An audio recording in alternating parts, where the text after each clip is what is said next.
Tháinig pandéim an COVID-19 in níor-dúig bhaintú na hÉireann fad.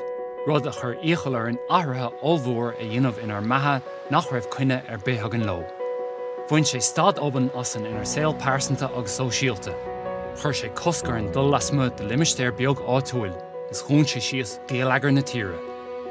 Darach Ó Murchú is anam dom agus is teagascóir agus tróirí dúlar mé as Corcaghine. An nuirí le linn na daon glasála hí an tálam cad speisialta áil taistil lasmó de mi cheantar teoranta féin chun fistriú dhéanamh an tionachar atá ag pandéim an víris chrónig an dúlra agus bheon na níine le an núlar áitiúil. Sa chláir faisnéis seo bhfuilm scrúdú dhéanamh ar gadraibh lenar dimplacht agus sin ag duling le pandéim dhánda.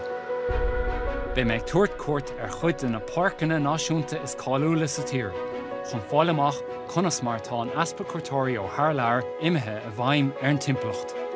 An nuas sin, tuairt cuairt roinnt thaobhanna níos lú atá faoi chóm an phobal.